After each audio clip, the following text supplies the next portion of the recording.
hello everyone नमस्कार जानाइছোঁ সকলোকে আৰু দুপৰীয়াৰ ভিডিঅ'টো ষ্টাৰ্ট কৰিছোঁ মই দেই এয়া দেখিছেনে ধুনীয়া ধুনীয়া ডাঙৰ ডাঙৰ পিচ মাছ আনিলে আৰু ভাবিছোঁ এতিয়া ফ্ৰাই কৰি লওঁ দেখিছেনে মাছ পিচ উঠাবই পৰা নাই ইমান ডাঙৰ মাছ এনেকৈ ডাঙৰ মাছ খাই ভালেই পাওঁ সেইকাৰণে ধুনীয়াকৈ ফ্ৰাই কৰি লৈছোঁ দেই কোনে কোনে খাই ভাল পায় ডাঙৰ মাছ কমেণ্ট এটা কৰি যাব সৰু মাছ খালে ভাল যদিও ডাঙৰ মাছ খাই বহুত ভাল পাওঁ মানে সেইকাৰণে মানুহজনে লৈ আহিলে আৰু এতিয়া ফ্ৰাই কৰি আছোঁ আৰু এতিয়া মাছৰ চব্জি এখন বনাম বাৰু আলু বিলাহী দি তাতে ধনিয়া চনিয়া দি দিম এনেও তেনেকৈ চিম্পুলকৈ খাম আজি বহুত ভাল লাগে তেনেকৈ আৰু এইফালে এয়া মোৰ মাছ ফ্ৰাই হৈ আছে আনফালে এয়া মই আলু বিলাহী সিজাই থৈছোঁ এইখিনি ঠিক কৰি লওঁ ৰ'ব এয়া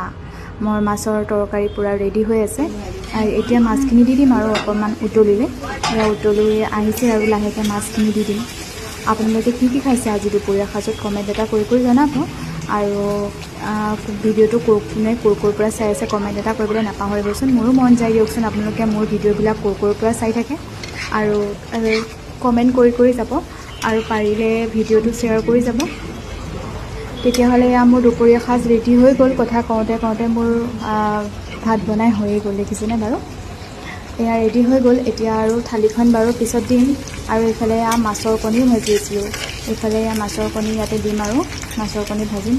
বাকী বাই বাই